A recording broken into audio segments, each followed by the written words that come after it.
Film की शुरुआत एक पोयम से होती है कि शुरू में सिर्फ चांद था लेकिन वो अकेली थी। वो किसी का साथ चाहती थी। जिस चाहत से सुबह हुई, सूरज आया और हर तरफ रोशनी फैल गई। लेकिन रोशनी के पीछे अंधेरे में कुछ और भी था, कुछ भटकता हुआ जो रोशनी से दूर था। उनका एक बच्चा जो बहुत टाइम से सो रहा था लेकिन अब वो जाग चुका है। अब इस पोयम में बहुत गहरा मतलब छुपा हुआ है जिसके बारे में हम फिल्म में ही जानेंगे। अब सीन एक गांव का दिखाया जाता है जहां एक घर के अंदर एक औरत मैगपाई अपने 2 बेटों के साथ डिनर टेबल पर बैठी हुई थी। यहाँ हमें पता चलता है कि डेविड उसका सुतीला बड़ा बेटा है और छोटा उसका अपना बच्चा है। अब हम जान पाए कि मैगपाई ने अपने हस्बैंड के लिए एक प्लान किया हुआ है और ये प्लान कोई सरप्राइज या खुशी देने वाला नहीं था बल्कि उसे मौत के घाट उतारने का था। जिसके बाद उसका हस्बैंड वहाँ पर आता है। मैगपाई ने उसकी चाय के अंदर कुछ मिला दिया था और उसका हस्बैंड वो सारी चाय पी लेता है। इसके बाद वो दोनों ही जंगल में गए थे लकड़ियां काटने, लेकिन उसका हस्बैंड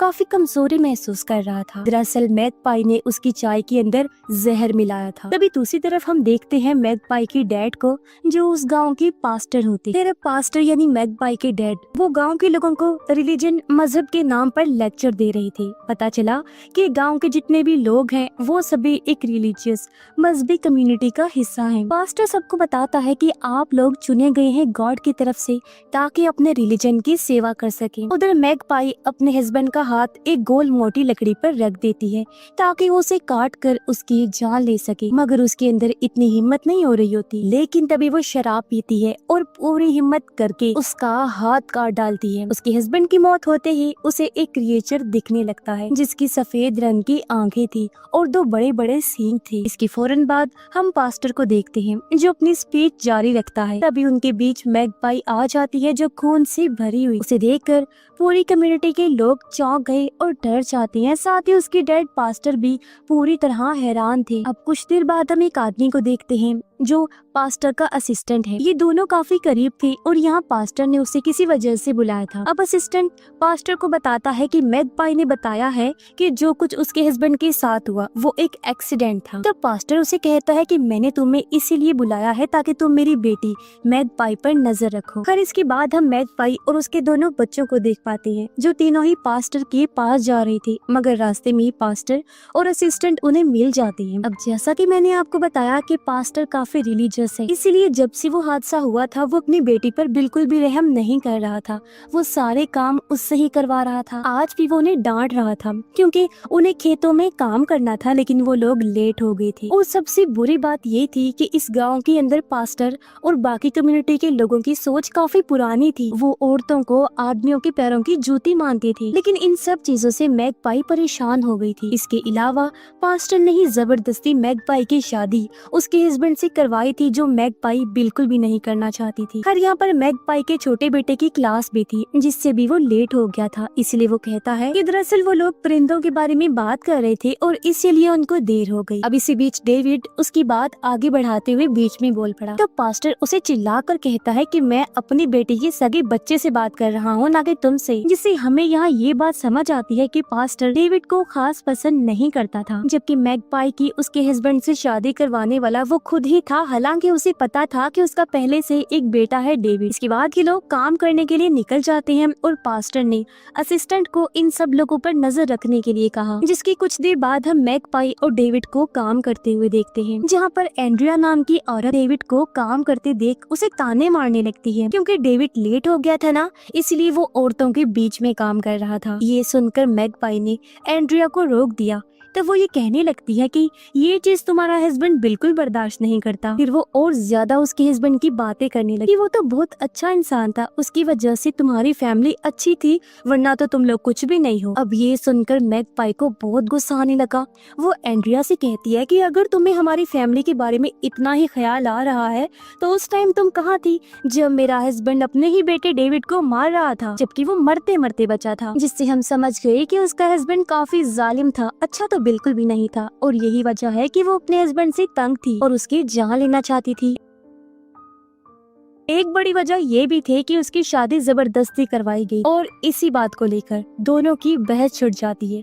लेकिन तभी एंड्रिया की बेटी को कुछ होने लगता है। उसे दौरा पड़ रहा था, अजीब तरह से हिल रही थी, बेहोशी जैसी हालत थी। लेकिन इस सब का जिम्मेदार एंड्रिया मैगपाई को कह रही थी कि इसने ही मेरी बेटी को कुछ कर दिया है। अब मैगपाई किसी टेंशन में नहीं पड़ना चाहती थी, इसलिए वो वहाँ से अपने बेटे के साथ निकल गई। लेकिन तभी उसके सामने एंड्रिया और उसका हस्बैंड आ गई। एंड्रिया का हस्बैंड मैगपाई को धमकाने लगता है कि तुम मेरी फैमिली से दूर रहो, समझी? क्योंकि वो लोग मैगपाई को एक विच चुड़ैल समझ रहे थे। उनको ये लग रहा था कि उसने उनकी बेटी पर कोई विच क्राफ्ट, जादू टोना वगैरह कर दिया है, लेकिन ऐसा बिल्कुल भी नहीं था। इसीलिए एंड्रिया का हस्बैंड उसे कहता है कि तुम सबको पागल बना सकती हो लेकिन मुझे नहीं, और मैं ये भी जानता हूँ कि तुम्हारे हस्बैंड की मौत भी कोई हादसा नहीं थी बल्कि तुमने उसे खुद ही मारा था, और मुझे बिल्कुल फर्क नहीं पड़ता कि तुम पास्टर की बेटी हो। ये तुम्हारे लिए एक वार्निंग है। जो कहकर वो मैगपाई के मुंह पर थूक देता है, जिससे मैगपाई को दोबारा वो क्रिएचर दिखने लगता है। तब वो एंड्रिया के हस्बैंड से ये कहती है कि मैंने तुम्हारी बेटी में कुछ तो महसूस किया है, और वो है दर्द, जिसके जिम्मेदार तुम हो, क्योंकि वो उसे झेल रही है। इतना बोलकर वो यहाँ से चली जाती है। अब हमें पता चलता है कि मैगपाई का चक्कर उसके अपने ही सुतेले बेटे डेविड के साथ चल रहा था। उधर पास्टर असिस्टेंट के साथ था और वो मैगपाई के बारे में ही बात कर रहा था। उसका कहना था कि गांव वाले मेरी बेटी को विचक्राफ्ट से जोड़ रही हैं, और अब तो एंड्रिया ने भी इन्हीं वजह से काम पर आने से मना कर दिया है। पास्टर को लगता है कि उसकी बेटी मैगपाई को एक नए हस्बैंड की जरूरत है, और वो असिस्टेंट को कहता है कि तुम ही मेरी बेटी से शादी कर लो, क्योंकि यही उसके लिए सही रहेगा। अब इस बारे में पास्टर असिस्टेंट को डेविड से बात करने के लिए कहता है, क्योंकि वो बड़ा बेटा था, और बात रही पास्टर की तो वो खुद अपनी बेटी से बात करने वाला था। रात को एंड्रिया का हस्बैंड शराब पीता है, जिसके बाद वो अपनी बेटी के कमरे में गया, लेकिन उसके इरादे ठीक नहीं थे। वो उसके साथ कुछ गलत करने वाला था, और यही वो दर्द था जिसके बारे में मैगपाई ने कहा भी था, क्योंकि उसने पहले ही भांप लिया था। अब इससे पहले वो कुछ करता, वही सफेद आंखों वाला क्रिएचर वहाँ आ जाता है और उसे बुरी तरह चीर फाड़ करके उसकी जान ले लेता है। अब अगले दिन एंड्रिया काफी गुस्से में लग रही थी, क्योंकि उसे लग रहा था कि उसके हस्बैंड की जान मैगपाई की वजह से गई है, इसीलिए वो उस पर नजर रखने लगती है। मैगपाई जंगल से लकड़ियां लेकर जा रही होती है कि उसके सामने पास्टर आ गया, जो मैगपाई को बातें सुनाने लगा, क्योंकि उसने एंड्रिया से बहस जो की थी। तब वो ये कहती है कि मैंने उसके साथ जो किया वो इसी लायक थी। ये सुनकर पास्टर को गुस्सा आ गया। वो मैगपाई को पकड़ लेता है, यहाँ तक कि उसका गला दबाने लगा, और कहता है कि तुम्हें शांत रहना सीखना होगा, और ये वार्निंग देकर वो वहाँ से जाने लगता है। तब मैगपाई कहती है कि तुमने मेरी शादी एक मॉन्स्टर से करवा दी थी, अपनी खुद की बेटी की जिंदगी तुमने अपने हाथों से खराब कर दी थी बिना कुछ सोचे समझे, और हाँ, तुम्हारे गॉड बनने के दिन खत्म होने वाले हैं। मतलब पास्टर जो खुद को कम्युनिटी वालों का गॉड समझता है, वो सब कुछ खत्म हो जाएगा। और इतना कहकर वो वहाँ से जाने लगती है। इस सब के बाद भी एंड्रिया उसका पीछा कर रही थी। आगे जाकर जो उसने देखा वो देखकर चौंक जाती है। अब वो क्या था फिलहाल हमें दिखाया नहीं जाता, और सीन कट होकर आता है असिस्टेंट पर, जो डेविड के पास आया हुआ था। पता चला ये दोनों आपस में काफी अच्छे दोस्त हुआ करते थे, लेकिन इन दोनों की दोस्ती फैमिली के मसलों की वजह से टूट गई, और इन्होंने काफी टाइम से बात भी नहीं की। अब असिस्टेंट उसे ये बताने आया था कि पास्टर ने मुझे मैगपाई से शादी करने के लिए कहा है। फिर असिस्टेंट ने डेविड से ये पूछा कि क्या तुम लोग काम करने आओगे या फिर नहीं। इस पर डेविड कहने लगता है, क्या तुम पास्टर की चापलूस बनना छोड़ोगे नहीं। ये सुनकर असिस्टेंट कहता है कि मैं ये पास्टर के कहने पर नहीं बोल रहा, बल्कि मुझे तुम लोगों की सच में बहुत फिक्र है, क्योंकि जिंदा रहने के लिए काम तो करना ही पड़ेगा ना। फिर ये दोनों गले मिलते हैं, जहाँ असिस्टेंट उसे बताने लगता है कि पास्टर ने मुझे भले ही मैगपाई से शादी करने के लिए तो कहा है, मगर मैं शादी नहीं करना चाहता, क्योंकि मैं तो किसी और को पसंद करता हूँ और वो किसी और को। ये सुनकर डेविड कहता है, हाँ मैं इस बारे में जानता हूँ, और तभी वो उसकी गर्दन पर काले रंग का पेंट लिक्विड लगाने लगता है। इसके बाद हम सीधा रात में असिस्टेंट को देखते हैं, जहाँ अभी भी वो डेविड के साथ था और फिर से उसकी बॉडी पर पेंट लगा रहा था। यहाँ पर मैगपाई भी थी, जो भी अपने साथ ये सब कुछ करवा रही होती है। अब असिस्टेंट के आगे वही क्रिएचर था, और यहाँ पर हम ये देख पाते हैं कि डेविड और मैगपाई इस क्रिएचर के बारे में पहले से ही जानते थे। मैगपाई असिस्टेंट से कहने लगती है कि क्या तुम अपनी पूरी जिंदगी झूठ में जीना चाहते हो। इस लाइन का मतलब था कि वो असिस्टेंट को पास्टर के खिलाफ भड़का घबरा रही होती है क्योंकि असिस्टेंट पास्टर की सारी बातें माना करता था, चाहे वो उसके हक में हो या खिलाफ हो। जिसके फौरन ही बाद असिस्टेंट की आंख खुल गई। अब जो कुछ भी उसने देखा उसे समझ नहीं आ रही थी कि ये मेरा सपना है या हकीकत में मेरे साथ हुआ है, लेकिन वो सबसे पहले उस क्रिएचर का स्केच बनाता है। अब मैगपाई काम कर रही होती है कि तभी कबीले के कुछ लोग वहाँ आ जाते हैं। उनको देखकर वो डेविड को बुलाने लगती है, लेकिन डेविड को तो एंड्रिया ने पहले ही पकड़ के रखा हुआ था। एंड्रिया मैगपाई को उनके साथ चलने के लिए कहती है, जिसके बाद वो उसे एक सुनसान जगह पर ले आए थे। वो उसे फांसी पर लटकाने ही वाले थे कि तभी मैगपाई का छोटा बेटा पास्टर को यहाँ पर लेकर आ जाता है, इसलिए वो मैगपाई को बचा लेता है। अब पास्टर एंड्रिया को एक जोरदार थप्पड़ मारकर पूछता है कि तुम ये क्या कर रही थी। तब वो कहने लगी कि मैं वही कर रही हूँ जो बहुत पहले हो जाना चाहिए था। फिर वो मैगपाई पर इल्जाम लगाती है कि इसने मेरे हस्बैंड को मारा है और मैंने कल मैगपाई को देखा था जब मैं इसका पीछा कर रही थी। अब ये उसी सीन की बात हो रही है जो हमें दिखाया नहीं गया था। तो वो बताने लगती है कि पीछा करते हुए जब मैं आगे बढ़ी तो मैंने मैगपाई को क्रिएचर के साथ देखा था। ये पूरी तरह क्रिएचर के कंट्रोल में थी और उसके जिस्म से निकल रहा काला पेंट लिक्विड खुद को लगा रही थी, जिससे हम समझ गए कि वो काला पेंट क्रिएचर का ही था। और अब वो बहुत चौंका देने वाली बात बताती है कि मैगपाई और वो क्रिएचर एक दूसरे के बहुत करीब आ गए थे। तब पास्टर एंड्रिया से ये पूछने लगता है कि अगर तुम्हारे हस्बैंड के साथ क्या हुआ था। इस पर वो बताती है कि जब मैं अपनी बेटी के रूम में गई थी तो वहाँ मैंने अपने हस्बैंड की लाश को देखा जिसके 2 टुकड़े हो रखे थे, और ये सब या तो मैगपाई ने खुद किया या उस क्रिएचर से करवाया जिसकी वो करीब आई थी। ये सब सुनकर मैगपाई कहती है कि एंड्रिया झूठ बोल रही है। तब एंड्रिया बोलती है कि मैं अब इस मैगपाई के साथ और काम नहीं करूंगी, लेकिन पास्टर कहने लगता है कि जब तक वो जड़ तक नहीं पहुंच जाते तब तक सभी चुप रहेंगे, और वो यहाँ पर सबको काम पर वापस भेज देता है। पता चला कि वो क्रिएचर अभी भी जंगल के अंदर था। अब कुछ टाइम बाद हम पास्टर को देख पाते हैं जो अपनी बेटी के पास आया था। मैगपाई को काफी तेज बुखार था और तब वो उसे ये पूछने लगता है कि तुमने एंड्रिया के हस्बैंड के साथ क्या किया था। इस पर वो कहती है कि मैंने उसके साथ वही किया जिसकी वो लायक था। जो कहकर वो पागलों की तरह हंसने लगी। तभी उसकी डैड पास्टर उसे उस क्रिएचर का स्केच दिखाते हैं जो कि असिस्टेंट ने बनाया था। ये देखकर वो कहती है कि मैंने इसके पास जाना है, और फिर जोर से हंसने लगती है। खैर इन सब की बात पास्टर बाहर आ गया था और उसने दरवाजा बंद कर दिया क्योंकि मैगपाई को अकेले उसने अंदर कैद कर दिया था। तभी असिस्टेंट वहाँ पर आता है और उसको पता चल चुका था कि जो कुछ भी उसके साथ हुआ था, जो कुछ उसने देखा था वो बिल्कुल सच था। पास्टर कहने लगा कि मुझे इस बारे में बिल्कुल नहीं पता, लेकिन अब गाँव वाले पास्टर के खिलाफ हो चुके हैं, इसलिए वो ठान लेते हैं कि मैं अपनी बेटी को सजा दूंगा। जिसके बाद वो गाँव वालों के साथ मैगपाई को बांधकर एक सुनसान जगह पर ले आता है और उसे बांधकर एक जगह पर खड़ा कर दिया गया जहाँ पर सारे लोग मैगपाई पर टमाटर मार रहे थे, उसको गुनाहगार कह रहे थे, विच बुला रहे थे। लेकिन एंड्रिया की बेटी ऐसा नहीं कर रही थी क्योंकि वो जानती थी कि मैगपाई ने जो कुछ भी किया बिल्कुल सही किया था। तभी वहाँ पास्टर आता है और सब शांत हो जाते हैं। पास्टर गॉड से दुआ करने लगा और कहता है कि वो मैगपाई को सजा देंगे। मेरी खुद की बेटी शैतान की चाल में आ चुकी है और वो शैतान बनती जा रही है।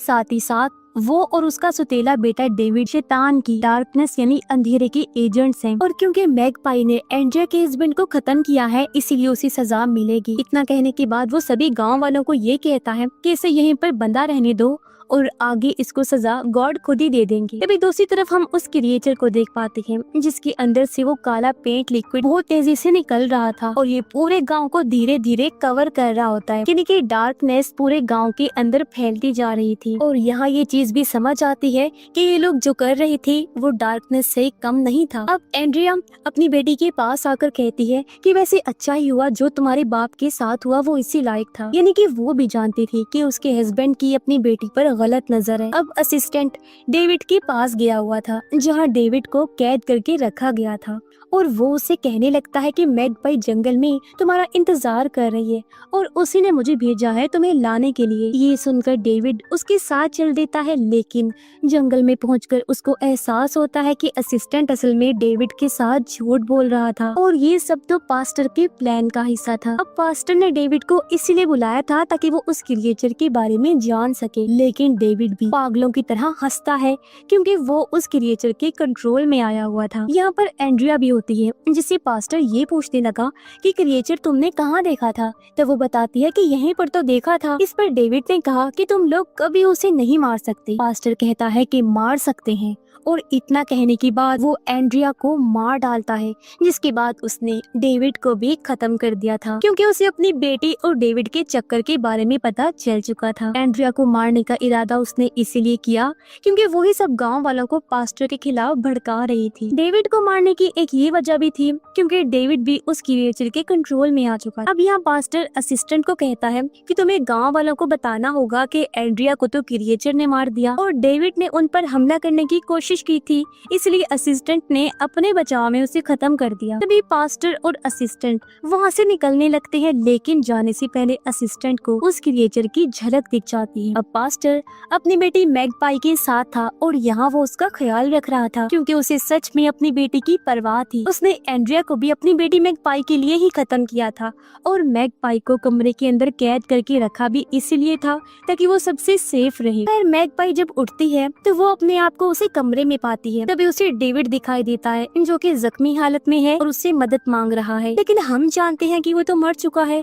इसका मतलब था कि वो मैगपाई को कुछ दिखाना चाहता था। अब वो असिस्टेंट से पूछती है कि डेविड कहाँ पर है, लेकिन असिस्टेंट जवाब नहीं देता बल्कि वो उल्टा सवाल करने लगता है कि तुमने मेरे साथ क्या किया है। जब से तुम लोगों ने मेरे ऊपर वो काला लिक्विड लगाया है तब से मुझे बिल्कुल ठीक महसूस नहीं हो रहा और मुझे वो मॉन्स्टर भी बार बार दिखाई देता है। सिर्फ यही नहीं बल्कि मुझे इस जमीन की मिट्टी भी ठीक नहीं लग रही है। मतलब जो सीन हमने देखा था जहाँ उस क्रिएचर के अंदर से काला लिक्विड निकलकर पूरे गांव में फैल रहा था, तो वो दरअसल जमीन को खराब कर रहा था क्योंकि वो सब कुछ खत्म करना चाहता था। क्योंकि जैसा कि हम जानते हैं कि गांव वाले रिलीजन में इतने अंधे हो गए थे कि उन्होंने अपने अंदर की इंसानियत ही मिटा दी थी और वो बहुत ज्यादा बुरे बन गए थे। डार्कनेस ने उनको पूरी तरह से घेर लिया था।